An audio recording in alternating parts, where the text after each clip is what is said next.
رشتے نمازی کے لیے بخشش کی دعائیں کرتے ہیں۔ ابو ہریرہ کہتے ہیں نبی صلی اللہ علیہ وسلم نے فرمایا، جب تم میں سے کوئی نماز کے لیے کہیں ٹھہرا ہوا ہو، جیسے مسجد میں یا کسی جگہ انتظار کر رہے ہیں، تو وہ سارا وقت نماز میں ہی شمار ہوتا ہے، اور فرشتے اس کے لیے دعا کرتے ہیں، اللہم اغفر لہ وارحمہ۔ جیسے آپ جمعہ پڑھنے آتے ہیں تو پہلے ہی آ کے بیٹھ جاتے ہیں، ذکر اذکار کر رہے ہوتے ہیں، تو وہ بھی آپ کا ثواب کا ٹائم ہوتا ہے، عبادت کا ٹائم شمار ہوتا ہے، اور اس کے ساتھ ساتھ فرشتے آپ کے لیے دعا بھی کر رہے ہوتے ہیں۔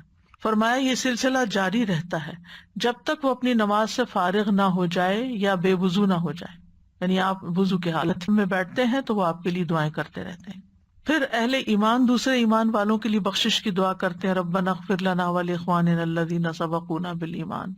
پھر نبی صلی اللہ علیہ وسلم اپنی امت کی بخشش کی دعا کرتے تھے۔ حضرت عائشہ کہتی ہیں کہ میں نے رسول اللہ صلی اللہ علیہ وسلم کو خوش طبیعت دیکھ کر کہا، اللہ کے رسول میرے لیے دعا کریں۔ آپ نے فرمایا، اللہم اغفر لعائشہ ما تقدم من ذنبها وما تأخر وما اسرت وما اعلنت۔ اے اللہ عائشہ کے پچھلے، پہلے، اعلانیہ، مخفی سب گناہ بخش دے۔ اس پر انہوں نے خوشی سے ہنسنا شروع کر دیا، یہاں تک کہ ہنستے ہنستے ان کا سر رسول اللہ صلی اللہ علیہ وسلم کی گود میں جا پڑا۔ انہوں نے پوچھا، کیا تمہیں میری دعا نے خوش کر دیا؟ تو انہوں نے کہا، بھلا مجھے کیا ہے کہ آپ کی دعا مجھے خوش نہ کرے، بھلا کیوں نہیں؟ تو رسول اللہ صلی اللہ علیہ وسلم نے فرمایا، اللہ کی قسم میں ہر نماز میں اپنی امت کے لیے یہ دعا کرتا ہوں۔ کتنے احسانات ہیں آپ کے ہم پر، پھر ہم کیوں درود شریف پڑھنے میں کوتاہی کریں، اور کتنا شکر ادا کریں اس بات پر کہ ہمیں اللہ تعالیٰ نے آپ کی امت میں سے بنایا ہے۔ نبی صلی اللہ علیہ وسلم دوسرے انبیاء کے لیے بھی بخشش کی دعا کرتے تھے۔ جب ان کا ذکر کرتے، نبی صلی اللہ علیہ وسلم نے فرمایا، اللہ لوط علیہ السلام کی بخشش فرمائے، وہ ایک مضبوط رکن کی پناہ لینا چاہتے تھے۔ اپنے ساتھیوں کے لیے آپ دعائیں کرتے تھے۔ حضرت انس کے لیے آپ نے دعا کی، اللہم اکثر مالہ وولدہ واطل عمرہ واغفر لہ۔ اے اللہ اس کا مال اور اس کی اولاد زیادہ کر دے، اس کو لمبی عمر عطا فرما اور اسے بخش دے، یعنی حضرت انس کو۔ حضرت انس کہتے ہیں، میرا مال زیادہ ہو گیا، میری عمر اتنی لمبی ہو گئی کہ میں اپنے اہل و عیال سے شرماتا تھا، اور میرے پھل پک کے توڑنے کے قابل ہو گئے۔ اور چوتھی چیز مغفرت ہے، یعنی جس کی اللہ سے امید ہے، کیونکہ باقی چیزیں دنیا سے متعلق ہیں، ایک آخرت سے متعلق ہے، تو اس کا انتظار ہے۔ اسی طرح آپ صلی اللہ علیہ وسلم مغرب کی نماز پڑھ کر فارغ ہوئے تو عشاء کی نماز تک نفل پڑھتے رہے۔ آج کل موقع ہے ہم مغرب پڑھ کر ایک دم اٹھ نہ جائیں، ہم نے صرف مغرب کے 2 نفل ایکسٹرا رکھے ہوئے، بس وہ پابند کیے ہوئے، حالانکہ ان کا کہیں ذکر نہیں ہے کہ وہ 2 ہی پڑھیں، آپ 2، 4، 6، 8 جتنے پڑھ سکے، لیکن اگر کم از کم 2 پڑھے تو بھی ٹھیک ہے۔ تو حذیفہ بن یمان آپ کے پاس آئے اور انہوں نے مغرب کی نماز آپ کے ساتھ پڑھی، اور پھر نفل نماز پڑھتے رہے، پھر عشاء ہوئی، پھر آپ نے عشاء پڑھی۔ یعنی ضروری نہیں کہ یہ روز پڑھے جائیں، لیکن ایٹ لیسٹ جیسے آخری عشرہ ہے تو اس میں آپ ہر چیز میں تھوڑا تھوڑا حصہ بڑھا دیں۔ تو وہ کہتے ہیں کہ آپ نماز سے فارغ ہو کے نکلے تو میں بھی آپ کے پیچھے پیچھے چل پڑا۔ آپ نے پوچھا کون ہے، یعنی کون پیچھے پیچھے آ رہا، آواز آ رہی ہوگی جوتوں کی۔ میں نے کہا حذیفہ۔ آپ نے فرمایا، اللہم اغفر لحذیفہ ولأمہ۔ اے اللہ حذیفہ اور اس کی ماں کو بخش دے۔ یعنی آپ جا رہے ہیں اور کوئی بات نہیں کرنے کی، کوئی قریب سے آپ کے گزر رہا ہے، کسی کو آپ سلام کر رہے ہیں، کسی کو آپ دعا دے رہے ہیں، تو یہ ایک اچھے اخلاق کی علامت ہے۔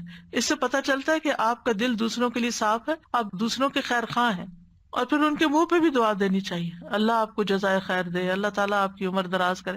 یہ ہم سمجھتے ہیں کہ شاید صرف بوڑھے لوگوں کا کام ہے، بزرگوں کا کام ہے، یہ چند ریلیجس فگرز کا کام ہے کہ وہ لوگوں کو دعائیں دیں اور باقی لوگ فارغ ہیں۔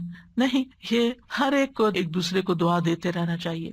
کوئی ہمارے ساتھ احسان کرے یا ویسے بھی، یعنی ضروری نہیں کہ کوئی ہمارا کوئی کام کرے تو پھر ہی ہم دعا دیں، ویسے بھی دعا دیں۔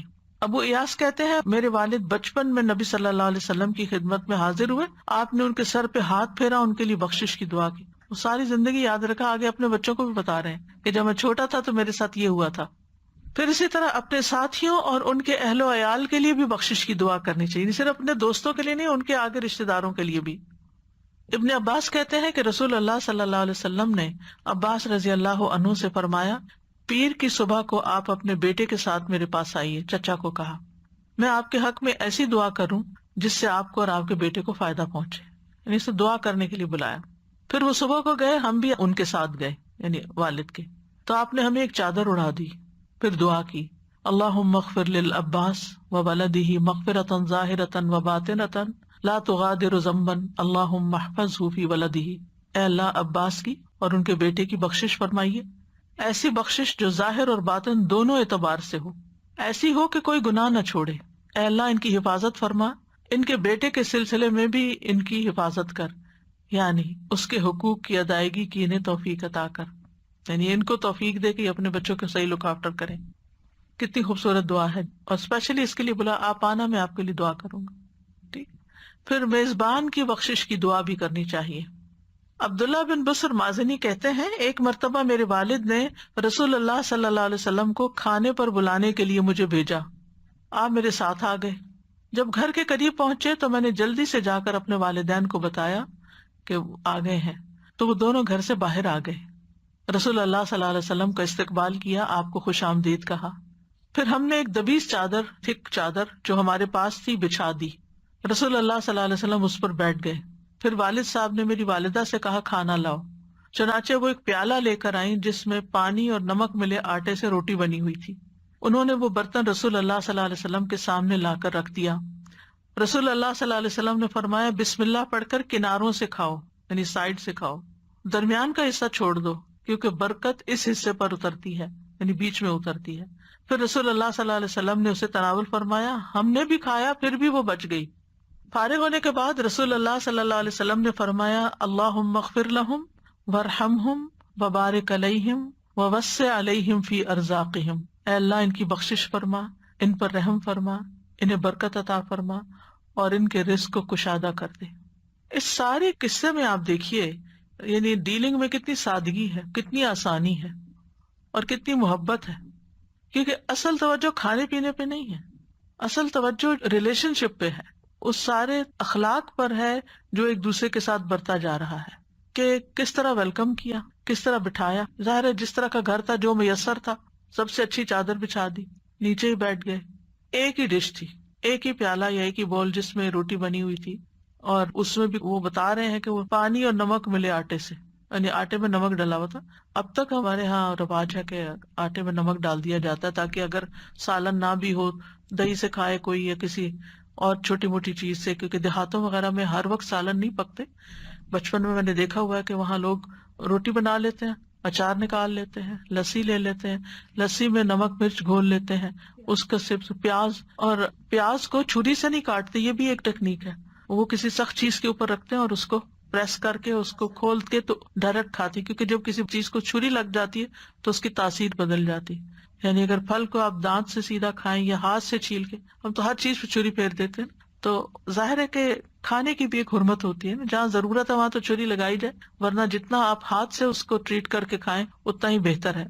بہرحال اب آپ دیکھیں کہ سب نے بیٹھ کے کھایا، آپ نے تعلیم بھی دی کہ درمیان سے نہیں کھانا، سائڈ سائڈ سے کھانا، ہر ایک نے اپنے آگے آگے سے کھایا، اور بچ بھی گئی تو آپ نے یہ نہیں کہا کہ نہیں اب سب ختم کرو، بچ گئی تو ٹھیک ہے نیکسٹ ٹائم کھا لیں گے، اور پھر آپ نے دعا دی اور چلے آئے۔ کتنی خوبصورت دعا دی۔ آج ہم کسی کو اپنے گھر کیوں نہیں بلا سکتے؟ کیا وجہ ہے؟ بہت ڈشز بنانی پڑتی ہیں، دو دو دن پہلے تیاری شروع کر دیتے ہیں، ان کو فریج میں رکھ دیتے ہیں، ان کو باسی کر کے پھر ان کو تازہ کر کے دیتے ہیں، اور اپنے اوپر ایسا بوجھ ڈالتے ہیں، اور پھر اتنے زیادہ بعد میں بھی کام کرنا پڑتا ہے کہ الامان والا فیس کہ کوئی ہمت ہی نہیں کرتا کہ کسی کو بلائے۔ لہٰذا کیا ہے کہ رشتے دار ہوں یا آپس میں میل جول ہو، بس سوچتے ہی رہتے ہیں کہ کب بلائیں، اور اگر بلائیں بھی تو پھر ریسٹورینٹ میں بلا لیتے ہیں، ڈبل ٹرپل اس پہ خرچہ، اور پھر وہ سوچتے ہیں کہ وہ کب میسر ہوگا کہ جب بلائیں گے۔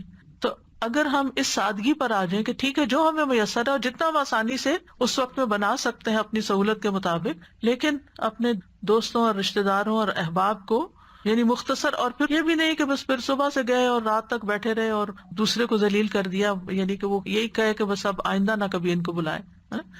میری جب شادی تو مجھے اتنی پریشانی ہوتی تھی کہ ہمارا جو کلچر تھا جہاں میرے میکے تھے وہاں سمپل دعوتیں ہوتی تھی مختصر وقت میں، اور ویسے بھی ہمارے والد جو تھے وہ بہت زیادہ وقت کی قدر و قیمت جانتے تھے، نہ اپنا وقت ضائع کرنے دیتے نہ کسی کا کرتے تھے، رائٹ ٹائم پر جانا ہے، رائٹ ٹائم پر اٹھ جانا ہے، بات ختم۔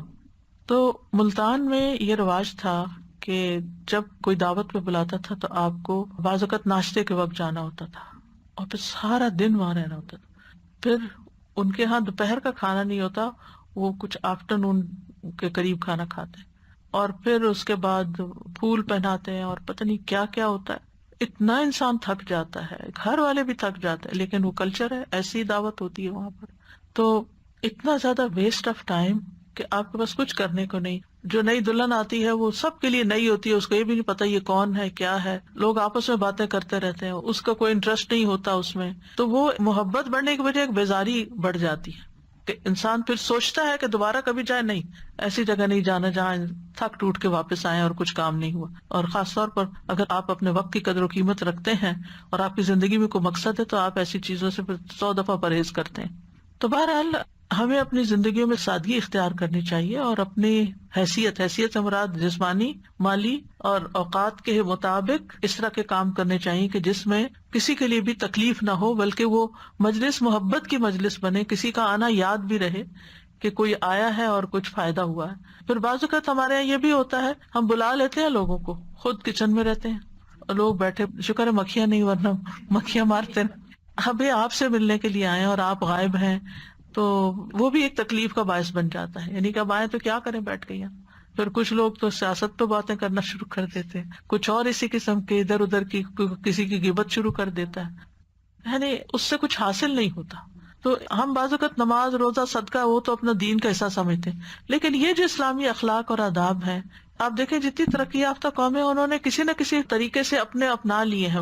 جاپان کی شادیوں کے بارے میں پڑھ رہی تھی کہ کتنی وقت کی پابندی اور کتنی سمپلسٹی اور کتنا بہترین انتظام ہوتا ہے.